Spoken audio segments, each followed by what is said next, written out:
Coucou à tous. On profite d'un petit rayon de soleil pour vous faire une petite vidéo sympa, donc qui sera une vidéo en 3 parties pour vous présenter les chats qui sont actuellement à l'association en accueil chez moi, donc chez Gaël. Voilà, donc la plupart sont des cas particuliers que je vais vous présenter rapidement. Il y aura en seconde et troisième partie, les parties chatons, donc chatons récupérés au biberon, qui ne souffrent pas de handicap, mais qui avaient besoin de soins, évidemment, puisqu'ils étaient au biberon. Voilà. Donc, écoutez, on va commencer par ceux qui sont au plus près. Donc, le petit... Pagaille alors, du coup, puisque c'est Pagaille qui a envie. Donc, Pagaille, c'est une petite chatte de 1 an maintenant, qui est ataxique. Elle souffre également d'une microphthalmie, d'un nystagmus, d'une cataracte juvénile et d'anthropion au niveau des yeux. Donc, les anthropions sont les paupières qui roulent. Donc, toutes les pathologies oculaires sont liées entre elles. Et ensuite, il y a son ataxie, mais qui est vraiment très légère et qu'elle compense. Voilà, en arrivant, elle ne la compensait pas du tout. Elle était tout le temps montée sur ressort, mais depuis qu'elle est à l'association, elle n'a plus aucun souci de motricité. Elle court bien, elle joue. Voilà, il n'y a plus de problème avec ça. Elle est stimulée pour. Donc, on a ensuite Reiki. Donc, Reiki qui souffre d'une parésie des pattes arrière. Donc, voilà, c'est un petit chaton qui a été écrasé quand il était tout petit par des charges lourdes. Donc, il a de la sensation au niveau des pattes, mais il n'est pas capable de les mobiliser comme il faut pour se tenir debout dessus. Donc, il se tient parfois debout, mais c'est relativement rare. C'est simplement quand il sort d'une sieste et qu'il veut s'étirer. Donc là, on le retrouve debout, mais sinon, voilà, il traîne les pattes. Je vais essayer de le faire venir. Reiki, tu viens? Vous voyez, voilà. Donc ça ne l'empêche pas de courir, de grimper aux arbres à chat, de manger, de jouer, de se développer comme un chaton normal. Mais voilà, ça peut perturber certaines personnes de voir un chaton se déplacer comme ça. Pour l'instant, il ne se blesse pas au niveau des pattes arrière. Quand je l'ai récupéré, il était blessé. Mais depuis, donc, il a eu des pansements. Et là, ça doit faire au moins bien 3 mois qu'il est sans pansement et qu'il n'est pas du tout blessé. Il n'y a pas d'escar, il n'y a rien du tout. Donc, il n'y a même plus de soins au niveau de ses pattes. Apparemment, son corps s'est adapté. Donc, voilà. Donc, pour moi, c'est un chaton tout à fait normal. Je dirais pas que c'est un handicapé, mais bon, effectivement, si on voit les choses comme ça, il souffre d'une parésie, donc on peut dire que c'est un chat handicapé, mais bon, voilà, ça ne gêne en rien sa vie. Donc voilà le petit Reiki, donc qui a 6 mois à peu près. Voilà. Donc là, on a Yumi, donc Yumi, notre cardiaque, donc qui avait une durée de vie estimée à environ 4 mois quand on l'a récupéré. Il avait fait un globe vésical et donc il a dû subir une urétrostomie qui a décompensé son problème cardiaque à l'époque. Il avait 6 ans. Et donc Yumi, eh bien, ça fait bientôt 2 ans qu'il est arrivé à l'association. Il est traité pour sa pathologie cardiaque, mais voilà, tout va bien et c'est parfaitement compensé. Il a eu son petit contrôle il y a là 2 semaines et tout va bien pour lui. Donc là, on a Roquette. Allez, Roquette. Oui, quand on rentre dans la pièce, il faut toujours se balader avec un plumeau, c'est très important. Donc voilà. Donc Roquette, qui a 20 ans, qui était sur un groupe de chats libres depuis 20 ans. Voilà, qui était très souffrant, coryza chronique, non traité depuis des années, maigre, moche, sale, enfin tout ce qu'on veut. Et donc qui se refait une bonne retraite ici. Donc il a plus que 2 dents, le pépère, mais il va très très bien. Donc voilà, c'est un amour. Il est gentil comme tout. Et il va bien, ses bilans sanguins sont parfaits. Et son coryza chronique est complètement maîtrisé. Donc là, nous avons Hopi. Donc Hopi qui souffre d'épilepsie depuis qu'il est tout petit. Il est en traitement, donc il a un traitement assez costaud pour gérer ses crises. Il a encore quelques crises de temps en temps, mais bon, ça va, ça. Maintenant, on gère parfaitement les crises. Il a aussi, voilà, des petits troubles neuro. Il est pas toujours très présent avec nous, Hopi. Mais bon, bah, c'est pareil, c'est un chat qui fait sa vie, qui joue bien, qui n'a aucun souci et donc qui fait sa vie comme un autre chat. Donc il a maintenant 2 ans et on pensait déjà pas le garder jusqu'à ce moment-là, tant ses crises étaient vraiment impressionnantes. Il en faisait jusqu'à 10 par jour et on n'arrivait pas du tout à les maîtriser. Donc maintenant c'est maîtrisé, mais il a un vrai traitement de cheval, notre Hopi. Donc voilà. Et à heure fixe, 2 fois par jour. Si on loupe les heures, eh ben, on se retrouve avec des crises. Donc voilà, donc il faut faire très attention. Donc là, ah, c'est toi qui grogne. On a Roulette. Donc Roulette qui grogne, qui grogne, qui grogne. Parce que Roulette, elle a peur des autres encore. Elle vient juste d'être intégrée au groupe. Donc elle n'est pas très très à l'aise. Ah, mon petit rouleau. Donc Roulette, vous l'avez certainement suivie. Elle a été trouvée naissante avec les pattes enroulées. Enfin, on a supposé que ses pattes étaient enroulées dans son cordon ombilical, puisque quand on l'a récupérée, il n'y avait plus de cordon, mais ça avait fait garrot et donc les pattes étaient nécrosées. On a réussi à sauver des bouts de pattes par-ci par-là. Mais voilà, donc là, elle va se faire amputer d'au moins une demi-patte, du coup, la plus courte, ça c'est certain. Et quant à l'autre patte, on attend de voir comment elle se débrouille en grandissant, puisqu'au bout, c'est pas une patte, c'est pour ça qu'elle porte une chaussette. Au bout, c'est un moignon, et donc elle prend appui dessus sans souci, mais on a peur que ça pose souci, justement, quand elle sera plus grande et plus lourde. Et elle a de plus en plus de mal à supporter la petite chaussette, justement. Donc voilà, donc Roulette, mon petit rouleau d'amour, et petit bébé, eh ben, on va peut-être être obligé de lui faire amputer les 2 pattes arrière, en sachant que vous avez peut-être déjà vu sur Internet des chats amputés des 2 pattes arrière ou même des chiens qui se débrouillent très très bien. On a l'impression qu'ils courent en lévitation. À la limite, parfois, ils se débrouillent, arrête Roulette, ils se débrouillent beaucoup mieux sans leurs pattes qu'avec des moignons. Donc voilà, faut pas s'inquiéter pour elle. En tout cas, c'est une petite chatte qui est pleine de vie et qui est très mignonne. Et voilà, elle joue, elle grandit bien. Elle s'en fiche de ne pas avoir de pattes arrière. C'est vraiment secondaire pour elle. Ce qui compte, c'est qu'elle aille, qu'elle aille bien. Et voilà, c'est une petite chatte comme les autres. Toujours pareil, ça va vous étonner. Je la considère pas du tout comme une chatte handicapée. Elle est tellement autonome. Moi, c'est le principe de l'association, de les rendre le plus autonomes possible, en les stimulant le plus possible et en aménageant tout pour leur confort. Une amie qui se reconnaîtra parlera d'abondance. Voilà. Elle va bien rigoler en voyant cette vidéo d'ailleurs. Donc, mais tout est fait pour le confort des chats à l'association et surtout pour les rendre autonomes. Et pour certains chats dont on sait qu'ils vont rester toute leur vie à l'association parce que leur pathologie, on va dire ça comme ça, est difficile à contrôler en dehors de l'association ou parce que ça fait peur aux gens. Il faut qu'ils puissent vivre une vie de famille complètement normale. Donc c'est pour ça que beaucoup le savent. Mais il y a une chatière ici qui mène à ma maison. Donc là, ils sont tous avec moi parce que je suis ici. Mais dès que je vais de l'autre côté, ils me suivent tous dans ma maison. Donc là, ça donne sur ma cuisine. Voilà, donc les chats ici ne vivent pas en refuge. Je n'ai absolument rien contre les refuges, hein, bien sûr. Il en faut, mais quand on fait du handicap, je pense qu'il faut soit arriver à les rendre autonomes et les placer, soit pouvoir leur offrir des conditions de vie au moins égales à un chat classique qui vivrait en maison. Voilà, après ce n'est que mon avis et ça n'engage que moi, bien entendu. Donc là, on a la petite Route. Donc là, c'est la sœur de Roulette. Elle part demain dans sa famille, mais elle est là, voilà. Donc je la montre. Là, on a Diego et en fond Matrix.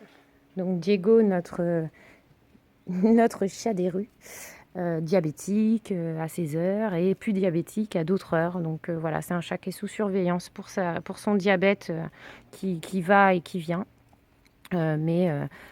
Voilà, quand il a été récupéré, il faisait dans les 3 kilos. Là, il fait 5,8 kg. C'est un grand chat. Il est pas gros, il est grand, il est bien. Il va très bien. Il est complètement stabilisé. Voilà, ça nécessite une surveillance quand même accrue de sa glycémie. Donc on titre avec un petit glucomètre en prenant une petite goutte de sang à l'oreille pour contrôler que tout va bien. Voilà, là on a nos sauvages. Donc Jazz, issu de maltraitance, et sa copine Yolanda à côté. Donc Yolanda qui est une chatte libre, elle n'est même pas sur le site puisque c'est une chatte libre à la base qui n'a pas pu être mise sur son lieu de vie parce qu'elle était trop souffrante, donc, mais qui n'est pas du tout proposée à l'adoption. Et Jazz, donc issu de maltraitance, qui n'aime pas trop quand on s'approche comme ça, il trouve ça un peu bizarre. Mais c'est un chat qu'on peut toucher, sinon caresser quand il nous connaît. Voilà. Donc là, on a Neutron. Oh, Neutron. Donc Neutron, il est arrivé il y a 3 ans. Donc c'est un chat qui a été balancé contre un mur dans le but de mettre fin à ses jours. Donc puisqu'il était chaton, donc c'était dans le but d'éliminer la portée. Et il a survécu donc avec une hémorragie cérébrale massive. Donc il souffre encore de troubles neurologiques. Et avec ça, il souffre d'un hyperaldostéronisme. Donc c'est une maladie des glandes surrénales très rare sur les chats de cet âge. Donc qui ne provoque pour lui comme symptôme à l'heure actuelle qu'une hypokaliémie récurrente, donc traitée avec du potassium, voilà. Donc après c'est un chat un peu bizarre on va dire, donc qui a des réactions un peu bizarroïdes, qui est un peu souvent dans son monde, mais voilà, c'est pareil, il est complètement autonome, il n'y a pas de soins particuliers pour lui, à part plein de câlins et puis respecter son côté un peu dans son monde. Là, on a Matrix qui prend le soleil. Enfin, le soleil. Là, maintenant, il est à l'ombre, mais il prend l'air, en tout cas. Voilà. Donc, Matrix est arrivé il y a 4 ans. Donc, il souffre d'une maladie neurodégénérative. Voilà. Donc, il perd de la mobilité d'année en année ou de mois en mois. Donc...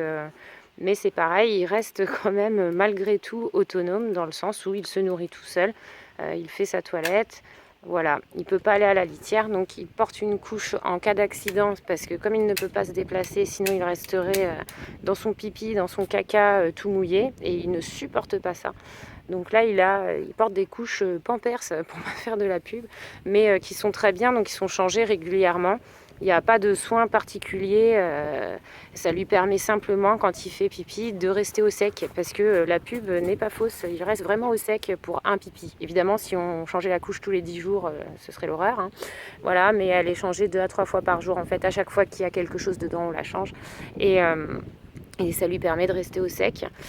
Voilà, donc Matrix vit sa petite vie tranquille, tant qu'il mange et tant qu'il manifeste son envie de vivre, il vivra et voilà. Voilà, donc il sait très bien réclamer quand il a besoin de quelque chose. Donc voilà. Ensuite ici, on a Kopek. Hey, Kopek. Kopek c'est pareil, lui il est arrivé, il faisait 1,8 kg. Là il fait 6 kg quasiment. Voilà. Il est un petit peu boulesque, on va dire ça comme ça.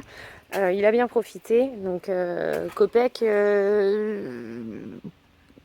on n'a pas trop su ce qui lui était arrivé. C'est un chat qui est arrivé vraiment dans un état pitoyable, comme si il était resté enfermé très très longtemps ou qu'il avait été empêché de manger, de boire. On ne sait pas. Il était tout jaune, il était maigre, déshydraté. Les vétérinaires ne pensaient pas qu'on réussirait à le sauver et au final, voilà. Il a même changé de couleur. Il était tout clair et tout a changé quand il s'est mis à aller mieux. Donc c'est un chat pareil qui vit un peu dans son monde, qui est un peu dans la lune souvent, mais qui est très très très câlin. Et au-delà de ça, il est propre, il mange bien, il joue, il fait des câlins. Voilà, donc à part le fait qu'il soit un peu dans son monde et toujours dans nos pattes, sinon c'est un chat comme les autres. Voilà. Donc là on a Upper. Ah, et on a aussi Fantine. Donc Fantine, elle est FIV, c'est une chatte qui vient d'un groupe de chats libres qui ne pouvait pas être mis sur site. Elle était en très très mauvais état quand on l'a récupérée. Bon, là, on la voit pas bien et elle dort, donc je vais pas la déranger, mais elle s'est bien refaite. Elle reste craintive, mais avec nous, il n'y a plus aucun souci maintenant. Elle est, voilà, elle vient, elle cherche les câlins, elle est super mignonne. Elle a bien repris du poids, elle est belle, voilà, elle est plus trop de soucis avec Fantine. Donc là, devant, nous avons Upper, donc, qui a été récupéré il y a 2 ans. C'est un chat sauvage qui s'est fait tirer dessus. Donc il a des plombs, un dans la tête et un dans l'abdomen. Et il a été récupéré, il était en train de convulser depuis 24 heures dehors. Les gens ne savaient pas quoi faire. Donc on l'a récupéré, on l'a pris en soin. Et là, il dort, c'est pareil. Faut pas le déranger trop. Mais il est complètement autonome maintenant. Il a perdu la vue et l'audition. C'est un vieux chat. Mais voilà, ça ne l'empêche pas de manger et de bien vivre. Et puis, parce que la vidéo est déjà très très longue, donc on termine sur Nextro, qui est là lui aussi depuis 3 ans maintenant. Donc il est un polytraumatisé à la base. Il a été accidenté par une ou plusieurs voitures. Il avait l'urètre détaché de la vessie, donc il a dû subir une urétrostomie basse en urgence. Il avait des fractures un petit peu partout, tête, mâchoire, pattes, poumons, enfin bon, il avait tout était, on n'était vraiment pas sûr de le sauver. Et du coup, maintenant, il va très bien. Il garde juste une petite toux chronique due à son problème pulmonaire lors de l'accident, mais ce qui ne, voilà, ce n'est pas très très.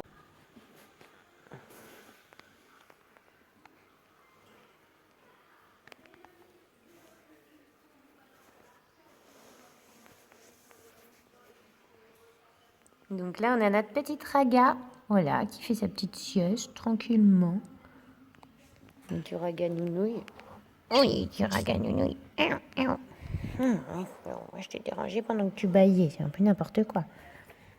Donc Raga, voilà, bon, bah, elle va bien. C'est pareil, hein, toujours des petits, des petits comportements neuro un petit peu bizarroïdes. Mais bon, ça va, grosso modo, plus de crise d'épilepsie, plus rien. Donc, elle devrait normalement vivre plutôt correctement, un petit peu dans le style d'Opi. Voilà, je pense que les premières crises qui n'ont pas pu être maîtrisées ont un peu affecté son, son cerveau. Donc, elle restera un petit peu neuro. Bon, c'est pas... voilà, mais... petite chatte qui est mignonne comme tout quand même, hein. Voilà, mais bon, des fois, elle ne veut pas qu'on la prenne, ou voilà, elle a des comportements un petit peu bizarres, elle fait la poule, bon, voilà. Mais ça reste une petite minette, oh oui, très causante, et qui aujourd'hui va bien, donc c'est le principal. Ah, regarde, oh mon bibi, oui mon bibi, voilà. Regarde, regarde. Voilà. Un petit peu de mal à trouver quand on l'appelle. Oui, petite chatte mignonne comme tout. Voilà pour Raga. Voilà, donc là, on a la portée que j'appelle affectueusement la portée des discretos. Parce qu'ils sont hyper discrets, avec leur petit miaulement tout discret, tout mignon. Donc, comme l'infirmerie est en travaux, ils sont installés ici. Donc, je vous cache pas, c'est ma buanderie. Voilà. Donc, ils ont un grand parc. Là, ils sont âgés d'environ 6 semaines. Donc, ce sont des chatons qui sont arrivés très, très mal en point. Ils ont été trouvés, ils étaient âgés d'environ 10 jours. Ça faisait, selon les riverains, 48 heures qu'ils hurlaient, en fait. C'est pour ça qu'ils n'ont plus de voix maintenant. En bas, enfin, dans un terrain en friche entre 2 immeubles.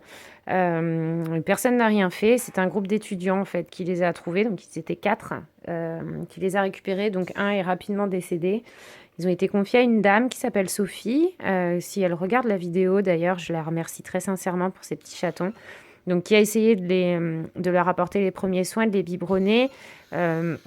Mais elle avait de grosses difficultés, il voulait pas bien prendre le biberon, ça se passait pas très bien, donc elle a demandé à nous les confier.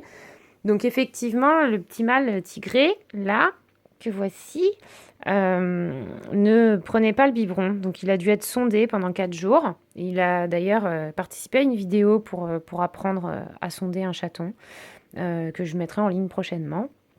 Donc voilà, son pronostic vital a été engagé pendant longtemps, enfin pendant ces 4 jours au moins. Et ensuite, il a repris spontanément le biberon. Il a eu du mal à démarrer, mais maintenant, c'est un chaton sevré, en pleine forme, tout mignon.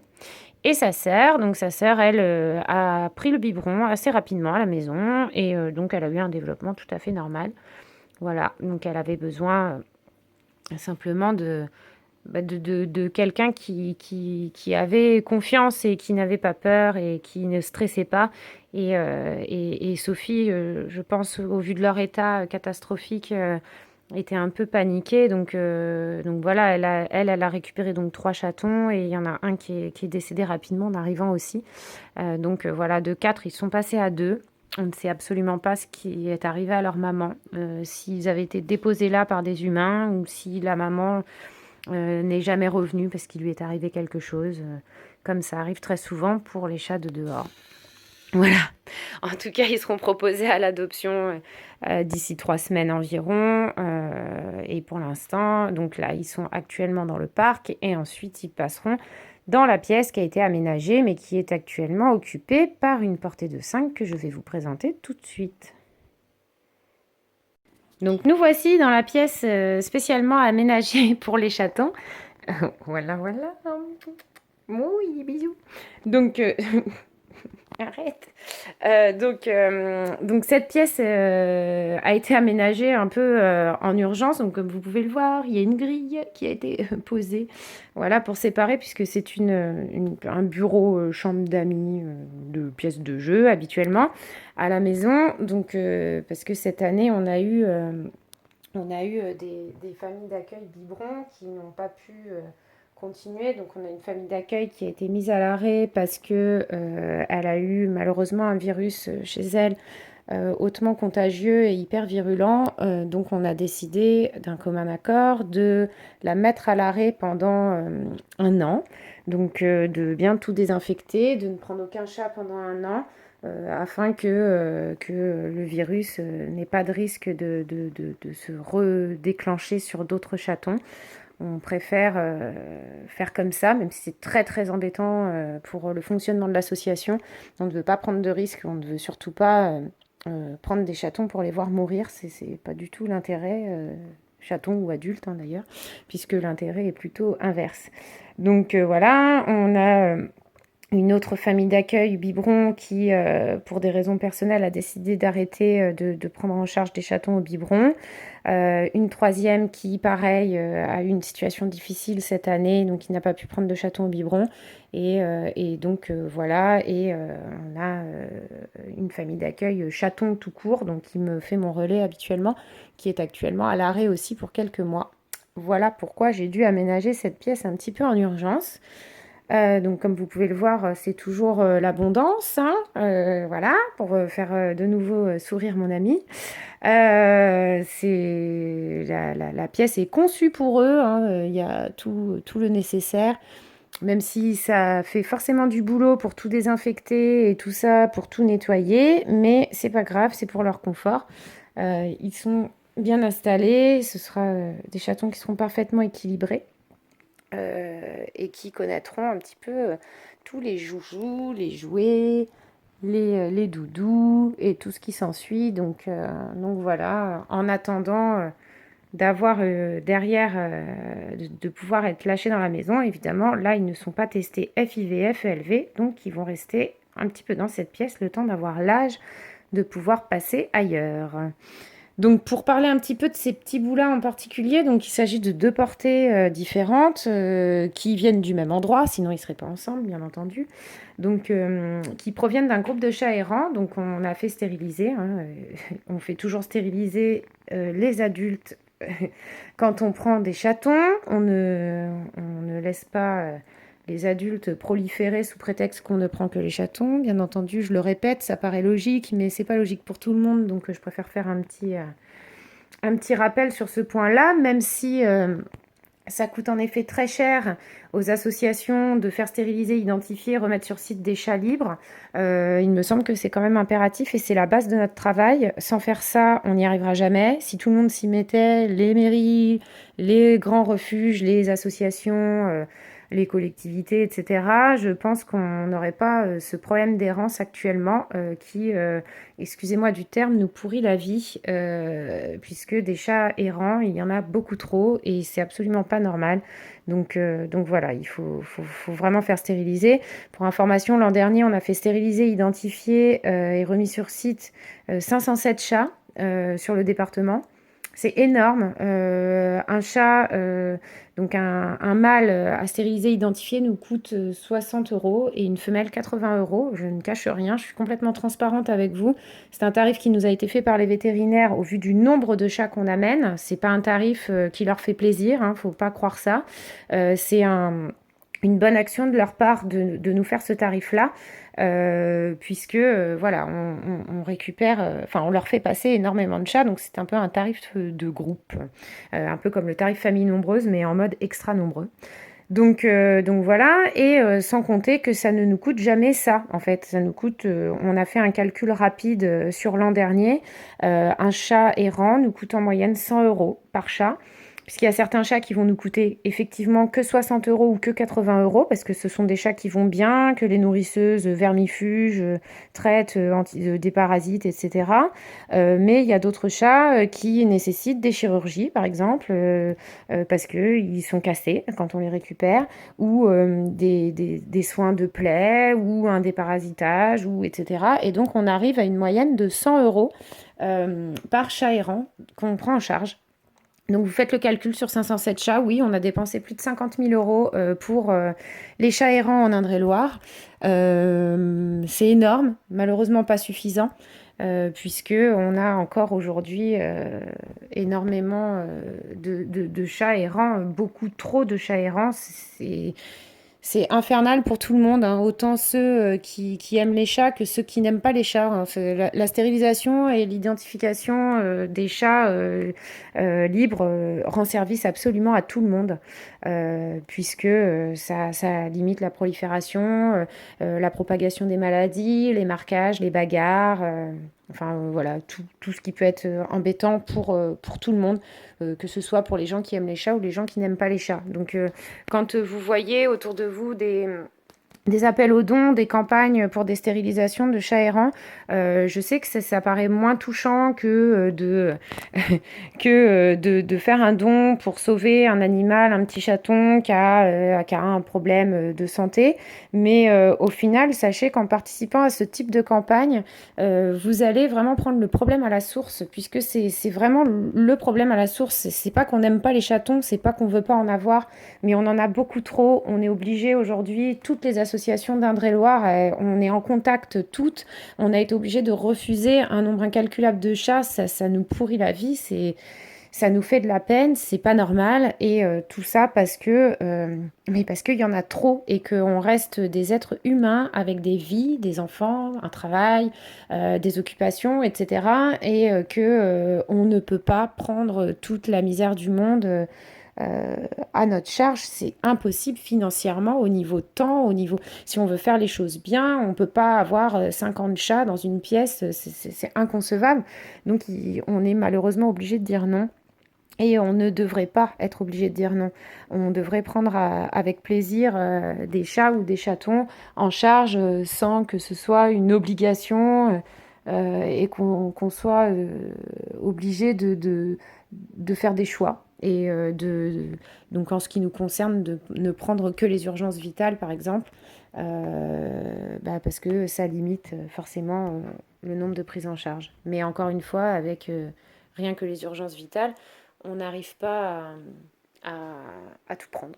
Voilà, et pourtant, il faudrait. Donc la stérilisation et l'identification est très importante. Donc pour en revenir à ces petits loulous-là, donc ils proviennent d'un site de plusieurs chats errants, sauvages, qu'on a fait stériliser, identifier, remis sur site. Et donc, ils sont arrivés dans un état catastrophique. À la base, il faut savoir qu'ils étaient 8. 2 sont décédés avant d'arriver. Un est décédé en arrivant. Les personnes, en fait, qui les ont trouvés ont remarqué que les mamans n'arrivaient pas à s'en occuper. Ils les ont pris quelques jours pour les biberonner. Et au bout de quelques jours, quand ils étaient remis en forme, les ont remis dehors, pensant que les mamans allaient les reprendre, ce qui n'a pas été le cas. Donc voilà, ils ont retrouvé 2 chatons morts, dévorés par les asticots, 2 qui étaient en train de se faire dévorer vivants. Et sur ces 2-là, donc il y en a un qui est décédé et l'autre qui est là. Donc c'est celui-ci. Voilà. Donc les autres avaient été gardés en intérieur, mais la personne n'arrivait pas à correctement les nourrir. Ils étaient hyper parasités, elle ne pouvait pas s'en occuper correctement. Donc ils nous ont été confiés. Cette petite puce-là était âgée à l'époque de 3 semaines et elle faisait 185 grammes. Voilà, alors qu'elle aurait dû en peser 400, 450.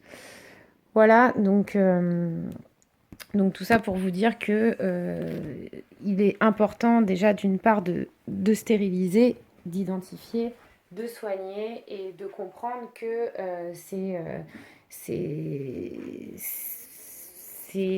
tout ceci est vraiment important et qu'il ne faut pas le prendre à la légère. On adore les chats, c'est évidemment, sinon on ne ferait pas ce qu'on fait. Mais même en adorant les chats, il faut savoir être responsable, être raisonnable. Il y en a beaucoup trop. Et c'est pas des conditions d'accueil adéquates, même si on fait le maximum, vous voyez, pour leur apporter tout le confort et essayer d'en faire des chatons parfaitement équilibrés qui ensuite vont rejoindre des adoptants, des familles. On essaye de faire au mieux vraiment pour qu'ils aient tout ce qu'il faut. Mais ça coûte de l'argent, ça prend du temps, c'est beaucoup de travail, on est épuisé. Aujourd'hui, on a encore des appels pour des chattes qui sont gestantes. On a encore des appels pour des chatons qui viennent de naître. On est au mois d'octobre, fin octobre.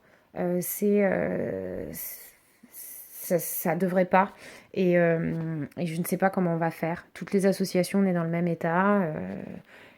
Il faut stériliser en masse. Je ne sais pas quoi vous dire de plus. Voilà. Enfin bon, bref, la vidéo est encore une fois beaucoup trop longue. Donc je voulais vous présenter un petit peu tous les chats de l'association. Actuellement, en tout cas, en accueil chez moi. Donc si vous les avez comptés, ça fait un certain nombre. Moi, je ne vais pas le faire parce que c'est pas la peine.